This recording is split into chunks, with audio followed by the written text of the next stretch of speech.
Magandang gabi mga masters, bali ngayon po ay 4 na videos po ma-upload ko po sa aking YouTube channel. Tama nga mga masters, 4 na videos nga po ang ma-upload ko po. Yon, what's up mga masters, nandito na naman tayo sa panibagong araw, panibagong kabanata na naman ang pagsasama-samahan natin ngayon guys.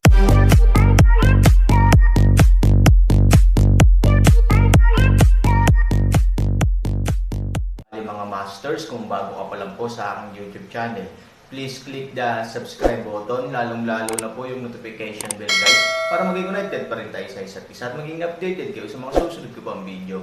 Bali mga masters, bago natin umpisahan ng kwento ay mag-shoutout po muna tayo para sa mga solid nating tagapakinig. Shoutout kay Jay Ilacas at shoutout kay Biga Motor. Yun na nga mga masters, no? Bali hindi na ito patagalin. In 3, 2, 1, let's go!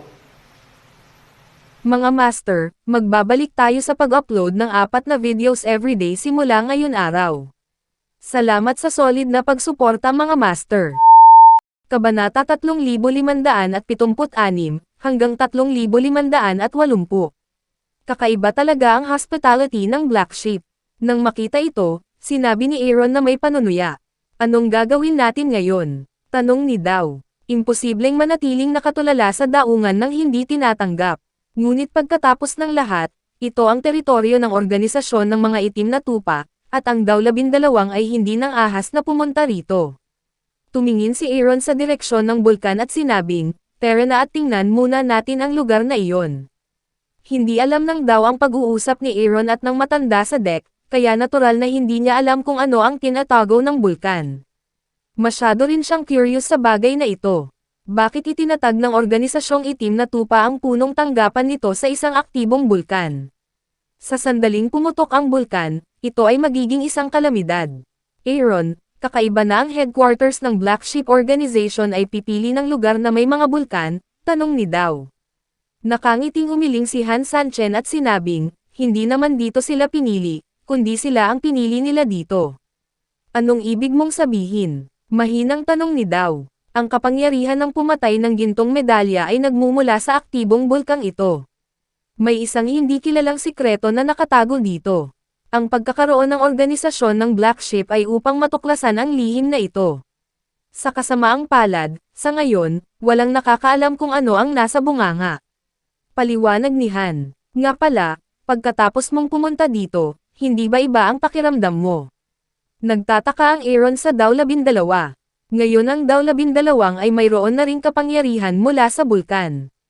Bagamat hindi pa niya ganap na nakontrol ang kapangyarihang ito, iniisip ni Aaron na simula nang dumating siya rito, dapat ay may iba na siyang pakiramdam. Pagkatapos ng lahat, ang mga puwersa ay may parehong pinagmulan, at dapat mayroong ilang traksayon. I said how this force in the body is particularly restless. That's the reason. Sabi ni Daw 12. Ayon sa matanda, maaaring may lagusan na patungo sa ibang espasyo sa bunganga na ito, ibig sabihin, may ibang mundo sa bulkan. Sabi ni Aaron, ibang mundo. Puno ng pagtataka ang mukha ni Daw 12. Marami na siyang narinig na kwentong dayuhan, at naniniwala rin ang Daw 12 na dapat mayroong ibang buhay sa malawak na kalawakan ng mga bituin. Ngunit ang konsepto ng ibang mundo ay ganap na naiiba mula sa extraterrestrial. Ito ay hindi isang kakaibang bagay, at hindi mo kailangang pagdudahan ang posibilidad ng iba pang mga mundo, dahil nakapunta na ako doon. Sabi ni Aaron, parang lindol ang pupil ng Daw 12. Kung ang ganitong bagay ay nasa yugto pa lamang ng hula, ito ay marahil ay imahinasyon ng tao. Ngunit sinabi ni Aaron na naroon siya, na talagang totoo. Aaron, niloloko mo ba ako? Nakapunta ka na ba sa ibang mundo? Tanong ni Daw 12. Ang mga bagay na ito ay dapat na sinabi sa iyo sa hinaharap, ngunit dahil naranasan ko ang problemang ito ng maaga, sasagutin ko ang iyong pag-usisa. Aaron induction para sa isang habang sa paligid, pagkatapos matiyak na siya ay hindi sinusubaybayan, ilagay lamang Xuanyuan mundo bagay sinabi Daw 12, din sinabi sa kanya ang kanyang muling pagsilang. Matapos pakinggan ang mga salitang ito, ang Daw 12 ay tila nakarinig ng isang fairy tale, dahil ito ay napakahiwaga kaya hindi siya makapaniwala. Gayunpaman, kailangan niyang paniwalaan ang sinabi ni Aaron, dahil alam niya na hindi kayang paglaruan siya ng Aaron ng ganoong biro. Rebirth, Ibig sabihin, 2 beses ka nang nabuhay. Huminga ng malalim si Daw 12 at tinanong si Aaron. Tumanggaw si Aaron at sinabing, bago ipanganak muli, noong nakilala kita, tinawag kang Daw 12, kaya kapag nakilala kita, tatawagan kita para palitan ang iyong pangalan, dahil Daw 12 parang mas makinis. Hindi naintindihan ng Daw 12 ang dahilan nito noon. Bakit niya pinalitan ang pangalan niya? Ngunit ngayon alam na niya na ang kanyang magiging sarili ay tinatawag na Daw 12. Ngunit hindi niya naintindihan ang kahulugan ng 12. Ano ang babaguhin ko sa hinaharap? Na-curious si Daw 12 at nagtanong kay Aaron. Noong una kitang nakilala, nakikipag-away ka pa rin sa underground ring, at nagkaroon ka ng isang anak na babae. Sabi ni Aaron. Anak, nagulat at natulala si Daw 12 dahil nasa mahirap siyang sitwasyon. Kung hindi niya nakilala si Aaron, siya ay hinahabol ng Black Sheep Organization ng walang katapusan. Paano siya nakapag-asawa at nagkaanak? Nagtataka rin ako kung ano ang nangyari sa iyo sa nakaraan, kung paano ka nakatakas sa pagtugis ng mga itim na tupa, at kung paano mo nagkaroon ng iyong anak na babae. Ngunit ngayon, ang pinagdaanan ng lahat ay nagbago, at hindi ko alam kung ano ang mangyayari sa hinaharap. Sabi ni Aaron. Huminga ng malalim si Daw 12 para pakalmayan ang kanyang emosyon. Imposibleng ma-digest niya sandali ang impormasyong natanggap niya ngayon. Sa ibang mundo, naging Diyos ka na. Bakit ka ipinanganak muli? Pagkaraan ng mahabang panahon, hindi napigilan ng Daw 12 na magtanong kay Aaron. Ilang beses nang naalala ni Aaron ang isyong ito, ngunit hindi niya alam kung ano ang nangyari. Sa alaala ni Aaron, naaalala lamang niya si Linlong, Tianlei, at pagkatapos ay muling pagsilang. Sa proseso ng pakikipag-chat, hindi nila namamalayan na pumunta sa paanan ng aktibong bulkan. Halatang mas mataas ang temperatura dito kaysa sa ibang lugar. Ang pakiramdam ng malapit na distansya ay ang aktibong bulkan ay nagbibigay sa mga tao ng isang malakas na pakiramdam ng pagpigil. Ang pamumuhay malapit dito ay nangangailangan ng isang malakas na psikolohikal na pagtitiis, dahil walang nakakaalam kung kailan sisabog ang bulkan, at kung ang lakas ng pagsabog ay gagawin ang buong isla sa isang desperado na sitwasyon. Ang kapangyarihan ng kalikasan, ang mga tao ay kailangang matakot, nakatayo lamang dito, ito ay nararamdaman napakadelikado. Sabi ni Daw 12, ang kapangyarihan ng kalikasan ay talagang kakilakilabot, na hindi itinatanggi ng Aaron, at kapag ang bulkan ay pumutok, ang mga tao sa buong isla ay magdurusa, kahit na siya ay walang pagbubukod. Oras na para lumabas ka rin. Kailan ka ba maghihintay? Biglang sabi ni Aaron ng malakas. 12 at 1 ang espada. Hindi ko alam kung ano ang ginagawa ng Aaron. Aaron, sinong kausap mo? Tanong ni Daw 12. Walang pakialam na ngumiti si Han Sanchen. Sa katunayan, naramdaman na niya na may mga tao sa malapit, at kahit ilang tao ay sinusundan sila ng palihim. Gayunpaman, hindi ibinunyag ni Han Sanchen ang lahat ng ito, at gustong makita kung ano ang gustong gawin ng mga taong ito sa dilim. Ngunit habang nasa daan, wala silang nagawa, hanggang sa paanan ng bundok, ang mga taong ito ay nakatago pa rin sa dilim, na nagpaparamdam sa Aaron na walang magawa. May mga sumusunod sa amin. Akala nila may gagawin sila sa amin, pero hindi na sila nagpakita. Hindi ako interesadong makipaglaro sa mga pagong na ito. Ipinaliwanag ni Han Sanchen sa Daw 12, at sadyang nagtaas ng boses para marinig siya ng mga tao sa malapit. Nang marinig ni Daw 12 ang mga salitang ito, tumingin siya sa kaliwa at kanan, ngunit wala siyang nakitang sino man sa kanyang paningin. Ngunit sinabi ng Aaron na ang Daw 12 ay hindi gagawing biro. Sinabi niya na kung mayroong mga tao, mayroong mga tao. Lumabas ka dali, kailan ka magtatago? Pasiga na sabi ni Daw 12. Ang mga tao sa dilim ay tila naramdaman na hindi na kailangang itago, at sa wakas ay lumitaw. 2 lalaki at isang babae, isang nasa katanghaliang gulang na lalaki sa isang wheelchair, na itinulak ng isang blonde. Ang isa pang lalaki ay napakabata. Mukha siyang wala pang 30 taong gulang. Napakalaki niya. Siya ay may napakaliwanag na peklat sa kanyang kanang mukha, na lubhang nakakatakot. Tinitigan ni Aaron ang nasa katanghaliang gulang na lalaki sa wheelchair. Sa kanilang tatlo, siya ang core. Ikaw ang ulo ng itim na tupa. Diretsyong tanong ni Aaron. Ang nasa katanghaliang gulang na lalaki ay hindi nagulat na mahulaan ni Aaron ang kanyang pagkakakilanlan at nakangiting sinabi, "Ang pangalan ko ay John, ang ikatlong henerasyong supervisor ng organisasyon ng mga itim na tupa. Ikaw ay medyo standard sa mainit na tag-araw."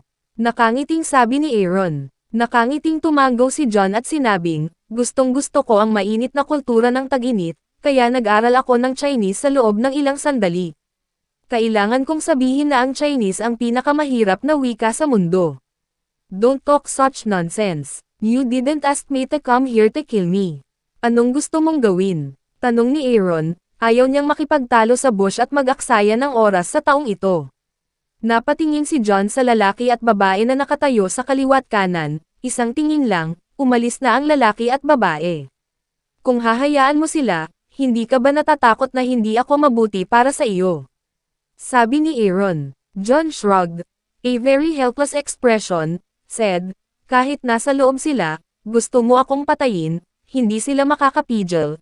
Ang lakas mo, natatakot ako na ang buong organisasyon ng Black Sheep ay hindi makahanap ng kalaban. Mukhang alam mo na ang lakas ko." Tanong ni Aaron. Huminga ng malalim si John at sinabing, "Hindi ko alam kung sino ka noon. Hindi ko alam ang lakas mo hanggang saan nakuha ko ang impormasyon mo." Bagamat walang buhay sa huling pag-atake ng pamilya Nangang, maraming pelikula ang naitala, kasama ang iyong figure. Na ito ay lubos na confidential at hindi lahat ay kwalipikadong manood nito. Hindi niya inaasahan na naitala sa pelikula ang pag-atake ng pamilya Nangang. Ang lahat ng mga bagay na ginawa niya sa araw na iyon ay nahayag sa pamamagitan ng mga pelikulang iyon. Hindi ito magandang balita para sa Aaron. Pagkatapos ng lahat, noong siya ay nasa pamilyang Nangang, siya ay lubos na supernatural, na malamang na magdulot sa kanya ng walang katapusang problema. "Nasaan ang pelikula?" Tanong ni Aaron. "May backup ako, pero walang silbi na sirain mo lang ito." Sabi ni John. Ang Aaron ay nagbibigay ng malamig na ngiti. Halatang nananakot ang mga salita ng lalaking ito. "Mukhang alam mo kung saan ang orihinal, ngunit sabihin mo sa akin, anong mga kondisyon ang ilalagay mo?" Sabi ni Aaron. "Madali lang talaga makitungo sa matatalinong tao. I really ask you. As long as matulungan mo ako, sasabihin ko sa iyo kung nasaan ang original at kahit lahat ng backup copies. I can make a list for you to ensure that you kayang sirain ang lahat ng pelikula." Sabi ni John. Pinagbantaan. Ito ang pinaka-nakakainis na pakiramdam ng Aaron. Hindi niya gustong maging pepe o kasangkapan ng iba. Sa susunod na sandali, lumitaw ang Aaron sa harap ni John. Maging ang daw 12, na nakatayo sa tabi ng Aaron, ay hindi naramdaman ang nangyari. Sumando si John ng hindi malay, na isang nakakondisyon na pagmuni-muni ng kanyang panloob na takot. Pero maya-maya, natahimik ang ekspresyon ng mukha niya. Pagkatapos ng lahat, pagkatapos mapanood ang pelikula, alam niya kung gaano kalakas ang hindi kapani-paniwalang kapangyarihan ng Aaron, maniwala ka man o hindi. Kung papatayin kita, mahahanap ko pa rin ang lahat ng mga pelikula. Si Aaron ay nakatayo sa harap ni John, mapagpakumbaba at hindi mapag-aalinlanganan na naramdaman ni John ang malamig na hangin sa kanyang likuran. Alam niyang hindi kailanman magbibiro sa kanya ang Aaron. Ang isang malakas na tao sa antas na ito ay dapat na makapagsalita at gumawa. Hininga at sinabi, "Sigurado akong mahahanap mo ito sa iyong kakayahan, ngunit mag-aaksaya ito ng maraming oras. I don't think your precious time should be wasted on such trifles. Paano mo malalaman na ang bagay na ito ay isang maliit na bagay para sa akin? Handa akong magbayad ng anumang halaga upang hayaan ang mga taong may pelikula na mapunta sa impyerno." Malamig na sabi ni Aaron. Patuloy ang pawis ni John. Ayon sa kanyang imahinasyon, ang Aaron ay dapat gumawa ng kaunting pabor sa kanya bilang kapalit ng impormasyon ng pelikula, at naabot ng 2 panig ang kooperasyon. Ngunit ang ugali ni Aaron ngayon ay lubos na naiiba sa kanyang naisip, na nagpapanik kay John. Gusto siyang patayin ng Aaron. Ito ay isang sitwasyon na hindi maaaring baguhin ng sinuman. Bagamat ito ang punong tanggapan ng organisasyon ng mga itim na tupa at mayroong ilang mga pumatay ng gintong medalya dito, paano makikipagkompetensya ang mga taong ito sa Aaron sa lakas? Yun na nga mga masters, no? Bali panibagong kabanata na naman yung natapos natin ngayong gabi. Muli, maraming salamat po talaga sa walang sawang suporta po sa aking YouTube channel na talagang inaabangan nyo po ang bawat upload ko po. Bali mga masters, magkita-kita ulit po tayo bukas ng gabi at ngayon po ay magpapaalam po muna tayo. Bali mga masters, bye-bye!